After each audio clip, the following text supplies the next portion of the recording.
South ఇండియాలోనే అతి తక్కువ ధరలకి రత్నాలనందించే ఏకైక సంస్థ 6JVR. ఇటీవల కాలంలో చూస్తే పశ్చిమ దేశాల్లో ముఖ్యంగా యూరప్ కంట్రీస్లో వలసదారులకు సంబంధించి వ్యతిరేకంగా జరుగుతున్నటువంటి నిరసన పెద్ద ఎత్తున జరుగుతోంది.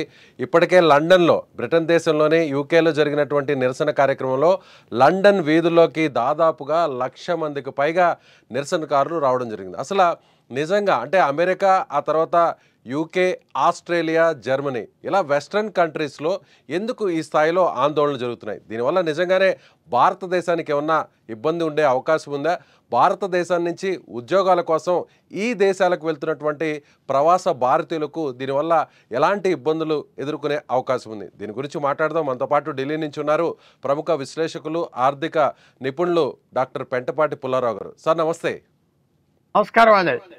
సార్, నిజంగా లండన్లో జరిగినటువంటి ఈ టామీ రాబిన్సన్ ఆధ్వర్యంలో జరిగినటువంటి నిరసన కార్యక్రమానికి ఏదో చిన్న కార్యక్రమం జరుగుతుందని అందరూ అనుకున్నారు. కానీ అనూహ్యంగా 1,00,000 మంది హాజరయ్యారు.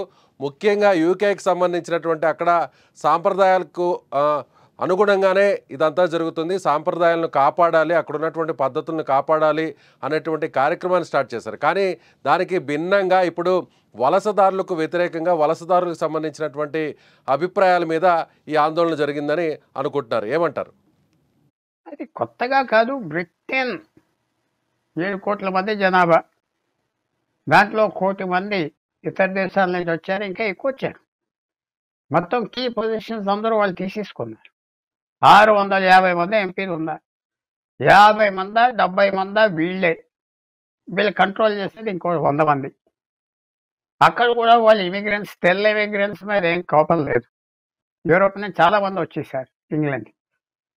ఫ్రీ ట్రావెల్గా ఉండేది యూరోపియన్ కామన్ మార్కెట్, యూరోపియన్ యూనియన్లో ఇంగ్లాండ్ ఉన్నప్పుడు చాలా మంది, లక్షల మంది వచ్చేసారు. అది మెయిన్ థింగ్ ఏంటంటే వాళ్ళకి టామీ రాబిన్సన్ వాళ్ళు ఒక మతానికి ఎక్కువగా వ్యతిరేకిస్తారు. వాళ్ళు డామినేట్ చేస్తున్నారు, గ్రూప్స్గా పనిచేస్తారు, బులీ చేస్తారు, చాలా గొడవలు జరుగుతూ వస్తాయి. సో దాని మీద ఇంక సహించలేకపోతున్నారు. ఎక్కడ తిరిగినా వాళ్ళు పవర్లెస్ అయిపోయారు. ఫ్రాంక్గా చెప్పాలంటే వాళ్ళ దేశం కంట్రోల్ పోయింది, వాళ్ళకి తెల్లకి పోయింది కంట్రోల్. సో వాళ్ళు తిరుగుబడితనం చేస్తున్నారు. కానీ సక్సెస్ అవుతారా అవరా? ఆలస్యం అయిపోయిందా? అందరూ ఆలస్యం అయిపోయింది అంటున్నారు. 10-15% జనం వాళ్ళు ఉన్నప్పుడు ఇంకేం చేయగలరు వీళ్ళు? 10-15 జనం అంటే సిటీస్లో, ముఖ్యమైన సిటీస్ 40-50 పట్టణాలు, టౌన్స్లో డామినేట్ అయిపోయారు. లండన్ మేయర్ పాకిస్తాన్ నుంచి వచ్చారు. British home minister Pakistani lady, British home minister. వీటి ఎలాగ అప్ చేస్తారు? చాలా ఇబ్బంది ఉన్నారు, సైకలాజికల్గా దెబ్బతింటున్నారు. వాళ్ళు ఆర్గనైజ్డ్ వైలెన్స్ తట్టుకోలేకపోతున్నారు. 2015 నుంచి విపరీతంగా జనం వచ్చేసారు. ఎప్పుడో ఒక చట్టం తీసుకొచ్చారు 1951లో ఐక్యరాజ్య సమితిలో, ఎవరైనా మీ దేశానికి వచ్చి మాకు శరణ ఇవ్వాలి, మా దేశంలో మమ్మల్ని చంపేస్తున్నారంటే ఇవ్వాలి. సో యూరోప్ వస్తారు, ప్లేన్ దిగుతారు, వాళ్ళతో చెప్తారు మేము పడవ ఎక్కి లండన్కి వెళ్ళిపోతున్నాం. అక్కడ పడవలో బోట్స్, స్టీమ్ బోట్స్ ఉంటాయి, దాని మీద వెళ్ళిపోతాం. అది దిగ్గానే మాకు అసైలం ఇవ్వండి అంట. అసైలం అంటే అసారణ్యమో ఏదో ఉన్నది. అసైలం అంటే మనం రక్షించాలి, ఎక్కడిని పారిపోయి వచ్చాం. 1,00,000 మంది దిగారు, చిన్న దేశం. అసైలం ఇవ్వగానే విశేషం ఏంటంటే రూల్ ప్రకారంగా వాళ్ళకి ఇల్లు ఇవ్వాలి, తిండి ఇవ్వాలి, అన్నీ ఇవ్వాలి, డబ్బు ఇవ్వాలి. పిల్లలు ఉంటే పిల్లలకి చదువులు, స్కూల్స్ పెట్టాలి. ఇల్లు దొరకకపోతే హోటల్స్లో పెడుతున్నారు వాళ్ళు, పెద్ద పెద్ద హోటల్స్. అందువల్ల వాళ్ళు తినేస్తుంది. ఫ్రాంక్గా చెప్పాలి, ఎవరో వీసా తెచ్చుకుని ప్లేనెక్కి అక్కడికి వెళ్ళి పనిచేయటం ఒకటి, ఇల్లీగల్గా వెళ్ళిపోవటం, అక్రమ వలసదారులుగా ఎక్కువ మంది వెళ్ళిపోయారు కొన్ని దేశాల నుంచి, అరబ్ దేశాల నుంచి, పాకిస్తాన్, ఆఫ్ఘనిస్తాన్, బంగ్లాదేశ్ నుంచి. వాళ్ళ మీద చేస్తున్నారు. కానీ ఏం చేయగలరు అని నేను అడుగుతున్నా. ఏం చేయలేరు. అందరిని చంపేయలేరు కదా. అందరినీ మళ్ళీ ఆ 1 కోటి మందిని ప్లేన్లు ఎక్కించి పంపించలేరు కదా. ఏమన్నా ఫ్యూచర్లో కొద్దిగా తగ్గిస్తారా అది చూడాలి. కానీ కంట్రోల్ పోయిందేమో అనుకుంటున్నాను. 650 ఎంపీలు. పుల్లారావు గారు, అఫీషియల్గా వెళ్ళినటువంటి మన దేశానికి సంబంధించినటువంటి ప్రవాస భారతీయుల పరిస్థితి ఏంటి? అంటే ఇప్పుడు కొత్తగా తాజాగా టెక్నికల్ స్కిల్స్ ఉన్నటువంటి వారు అక్కడ జాబ్స్ కోసం వెళ్తున్నటువంటి పరిస్థితి ఉంది. మన ఇండియా నుంచి ఎక్కువ మంది ఉన్నారు. సో అలాంటి అది వారికి ఏమైనా తగ్గిపోతారు. ఇబ్బంది ఉండే అవకాశం ఉందంటారా? కొత్త వాళ్ళు వెళ్ళే పరిస్థితి లేదు.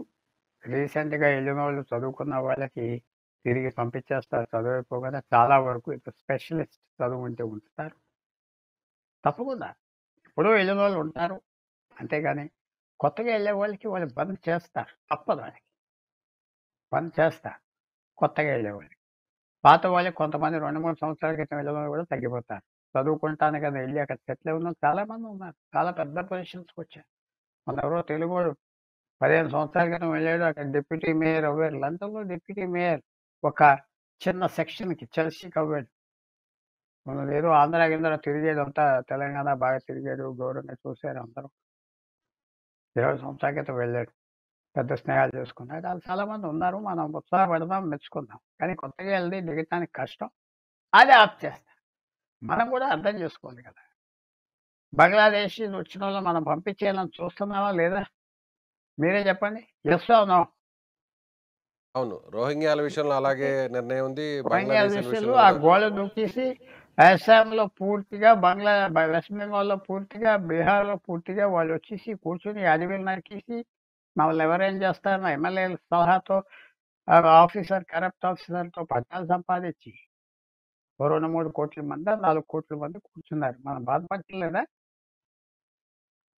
అది ఎస్, అంటే బాధపడతారు. పశ్చిమ దేశాల్లో ఈ నిర్ణయానికి రావడానికి ప్రధానంగా అమెరికా అధ్యక్షుడిగా తిరిగి ఎన్నికైనటువంటి రెండోసారి ఎన్నికైన డొనాల్డ్ ట్రంప్ తీసుకుంటున్నటువంటి నిర్ణయాన్నే ఇప్పుడు ఈ దేశాలన్నీ కూడా అనుసరిస్తున్నాయనుకోవచ్చా? ముఖ్యంగా తప్పకుండా అక్కడ ఇంపాక్ట్ ఉన్నటువంటి ఉన్నది. నిరసనకారులకు రాజకీయ పలుకుబడి, రాజకీయ జోక్యం కూడా ఇన్వాల్వ్ అవడంతో ఇప్పుడు రిపబ్లికన్స్ ఈ విషయంలో చాలా గట్టిగా ఉన్నారు. సో దీనివల్ల నిజంగా మన భారతదేశానికి ప్రత్యక్షంగా కానీ పరోక్షంగా కానీ ఎలాంటి ఇబ్బంది ఉంటుంది? కొంచెం ఇబ్బంది ఉంటుంది గ్యారెంటీగా. ఇప్పుడు యూఎస్ఏ కూడా తగ్గిపోతారు. మనం వెళ్ళే వాళ్ళు చదువుకోవటానికి, ఉద్యోగాలకి H1B వీసాస్ కట్ ఆఫ్ చేస్తారు. అది నేను ఏమంటున్నానంటే కొత్త వాళ్ళు వెళ్ళకపోయినా పాత వాళ్ళు ఎక్కడ పడితే సరిపడతారు కదా. ఓ 10 సంవత్సరాలు పాత వాళ్ళు ఎవరైతే చేరారో 5 సంవత్సరాల క్రితం 10 సంవత్సరాల క్రితం వాళ్ళు టచ్ చేయకుండా ఉంటే అదే పెద్ద లాభం. కొత్త దేశాలు ఇన్వైట్ చేస్తున్నాయి కదా భారతీయుల్ని. జపాన్ ఇన్వైట్ చేస్తుంది, రష్యా ఇన్వైట్ చేస్తుంది, ఇజ్రాయెల్ ఇన్వైట్ చేస్తుంది, ఆస్ట్రేలియా కూడా ఇన్వైట్ చేస్తుంది. ఒక పక్కన అలాగంటున్నారు 2 లక్షల మంది తాపీ మేస్త్రీలు వడ్రాంగులు కావాలని. ఆ పని చేసే వాళ్ళు ఎవరు లేరు, పని వచ్చిన వాళ్ళు ఎవరు లేరు. లారీ డ్రైవర్లు కావాలంటున్నారు. సో ఒక చోట ఆపర్చునిటీ తలుపులు మూస్తే ఇంకో చోట తెరుస్తున్నారు. భారతీయులు మంచి బిహేవియర్ ఉంటే అందరూ పిలుస్తారు. కొన్ని రకంగా పిచ్చి పిచ్చిగా చేస్తారు అమెరికాలో. అలా చేస్తే బాతులు బొమ్మంటారు. పెద్ద రాజకీయ ప్రొసెషన్స్, మీటింగ్స్, మేము ఇక్కడ వాళ్ళు కాదు అక్కడ ఇక్కడ తిరిగి హిందూ పూజ లేదు, హిందూనే రోడ్ల మీద చేసి అల్లరి చేసి పెళ్ళిళ్ళు రోజులు చేసి ఇదంతా అందరికి కనబడుతుంది. వీళ్ళు అన్సివిలైజ్ అక్కడికి వెళ్ళాక మనం వాళ్ళలాగా ఉండాలా వద్దా? అది మన భారతీయులు అక్కడ ఎస్సిమిలేట్ అవ్వటానికి రెడీ. మనం జాగ్రత్తగా ఉంటాం. ఎస్సిమిలేట్ అంటే వాళ్ళతో కలిసిపోయినా వాళ్ళతో మేము వేరే అని చూపెట్టకుండా మర్యాదగా సైలెంట్గా ఉంటే ఎవరు దగ్గర రాదు. ఎవరి దగ్గర యూకే రాదు. అంటే ఇదే బ్రిటన్కు మన ప్రవాస భారతీయుడు రిషి సునాక్ ప్రధానమంత్రి అయ్యారు. అలాంటి దేశంలో ఇప్పుడు ఇలాంటి పరిస్థితి ఎందుకు వస్తుంది అనుకోవచ్చు? ఎక్కువ మంది అయిపోయారు ప్రవాసీలు. భారతదేశం కంటే ఎక్కువ పాకిస్తాన్ నుంచి, బంగ్లాదేశ్ నుంచి, అరబ్ కంట్రీస్ నుంచి చాలా అగ్రెసివ్గా ఉంటున్నారు. ఏకంగా అక్కడ ప్రధానమంత్రి అవ్వడానికే ఒప్పుకున్నటువంటి అక్కడ జాతీయులు ఇప్పుడు ఎందుకు కొత్తగా ఈ నిరసన కార్యక్రమాన్ని తెర మీదకి తీసుకొచ్చారు? భూతత్వంలో ఇది అందరూ చూపిస్తున్నారు కాదు. అనుకోవచ్చా? అంటే అది పార్లమెంటరీ డెమోక్రసీ. ఆ పార్టీ అధికారంలోకి వచ్చింది. ఆ పార్టీలో ఇతను సెలెక్ట్ చేశారు. ఎంపీగా ఉన్నారు 15 సంవత్సరాలు. అలాగే ఇవాళ లేబర్ మినిస్టర్, హోమ్ మినిస్టరు అక్కడ పాకిస్తానీస్ పోవాలంటున్నారు. అక్కడ వచ్చిన మీటింగ్ అందరికి ఎలా చేశారంటే అది పార్లమెంటరీ పాలిటిక్స్లో నంబర్స్ ఉన్నాయి, కొట్టారు ఛాన్స్. రిషి సునక్ అలాంటి అవకాశం వచ్చింది. ఆయన బుద్ధిమంతుడు, కోటీశ్వరుడు, బిలియనరు, మంచిగా ఉంటాడు, మంచిగా చూసుకుంటున్నాడు, పెద్ద స్థాయిలో ఉద్యోగాలు చేశాడు. ఆయన భార్య అక్కడ కలిసి మెలిసి ఉంటున్నారు. ఆ పార్టీ ఒప్పుకున్నారు, ఛాన్స్ ఇచ్చారు. అతనికి ఇచ్చారని అక్కడ ఎవడో వెళ్ళి దోసుకునే వాడికి, రోడ్డు మీద తాగి పడిపోయేవాడికి, అందరిని పొడిచేసేవాడికి ఇవ్వమంటే ఎలాగా? ఇంకా డీప్గా వెళ్ళాలి. ఎంతో కోపం. ఇక్కడ రైట్ నేను సార్. పాకిస్తాన్ నుంచి అంటున్నాను. అక్కడికి వెళ్ళినోళ్ళు చాలా పెక్యూలియర్ బిహేవియర్ చేయటం, అగ్రెసివ్ బిహేవ్ చేయటం. ఇమిగ్రేషన్‌కి ఒక బ్యాడ్ నేమ్ వచ్చింది. మళ్ళీ తెల్ల ఇమిగ్రెంట్స్ మీద ఏం రావట్లేదే. తెల్ల ఇమిగ్రెంట్స్ అంటే యూరోప్ నుంచి వెళ్ళిపోయిన వాళ్ళు చాలా మంది ఉన్నారు ఇంగ్లాండ్‌కి. ఏం రావట్లేదు. సౌత్ సో, మన ఏషియా నుంచి ప్రవర్తన వెళ్ళే మీద దేశాల నుంచే సమస్య వస్తుంది అనుకోవచ్చా? ఒక రకమైన దేశాలు. అది నేను చెప్తున్నా. భారతీయులు ఏమిటంటే ఎక్కువ మంది వెళ్ళాం కాబట్టి కనపడదు. తమ ఉద్యోగాలు తీసేసుకున్నారు. అది గ్యారంటీగా ఎక్కువ మంది వెళ్ళాం కాబట్టి. మిగతా దేశాలు ఏంటంటే మేనేజ్ చేసుకున్నాం. సిరియా, అరబ్ దేశాలు, పాకిస్తాన్ వీసాలు డబ్బులిచ్చి మేనేజ్ చేసుకొని అక్కడికి వెళ్ళాక ప్రవర్తన అసహ్యంగా ఉన్నది. చూసే వాళ్ళకి అసహ్యం. అది వాళ్ళందరికీ మన చేతిలో మన దేశం కంట్రోల్ పోయిందన్న. లండన్ మేయర్ ఏమన్నా పాకిస్తానీ. 50,000 ఇల్లు కడుతున్నారు వాళ్ళకి. ఎవరైనా భారతదేశంలో చీకట్లు వస్తాయి. ఇవన్నీ వాళ్ళు రెచ్చిపోయారు. రెచ్చిపోయాక ఇలా కలిసారు, అల్లరి చేశారు. అన్నారు ఎస్, డొనాల్డ్ ట్రంప్ ప్రెసిడెంట్ అయ్యాక ప్రపంచం అంతా సపోర్ట్ చేస్తున్నాడు తెల్లవాళ్ళకి. మీ దేశాలు మీరు కంట్రోల్‌లో తెచ్చుకోండి అని. కానీ నెక్స్ట్ స్టెప్ ఏమిటంటే ఎవరికి తెలియదు. కంట్రోల్ చేస్తారు. కొత్త వాళ్ళు వచ్చే నంబర్ కంట్రోల్ చేస్తారు. అది మాత్రం చేస్తారు. అది మనం కొంతవరకు మనం సాచురేట్ అయిపోయాం కదా అక్కడ. భారతీయులు లక్షల లక్షల మంది వెళ్ళారు. ఇంకో దేశానికి వెళ్ళొచ్చు. సో, మనం ఏదో లండన్‌లోనే ఇంకో 20,000 మంది వెళ్తే మనకి గత్యంతరం లేదనుకోవడం కరెక్ట్ కాదు. రష్యా 10 లక్షల మంది వెళ్తే, యూరోపియన్ దేశాలు 10, 20 లక్షల మంది కావాలంటున్నారు భారతీయులు. అలాగా ఆపర్చునిటీస్ ఉన్నాయి. బ్రిటన్‌లో తగ్గిపోయినా మనమేం తొందరపడక్కర్లేదు. బ్రిటన్ చేసే పని మంచిది కూడా అంటున్నాను. ఒక రకమైన ఇమిగ్రెంట్ తగ్గించడం మంచిది. సో, వాళ్ళ దేశం, వాళ్ళ కల్చర్ వాళ్ళు ప్రొటెక్ట్ చేసుకుంటే తప్పేం లేదు. వాళ్ళు చాలా మంచి వాళ్ళే గనక వయలెంట్‌గా వెళ్ళలేదు ఇప్పటి వరకు. అదే మన దేశాల్లో అయితే ఏం చేస్తాం, పాకిస్తాన్‌లో అయితే ఏం చేస్తారో మీకు తెలుసు. అందువల్ల ఇది చూద్దాం.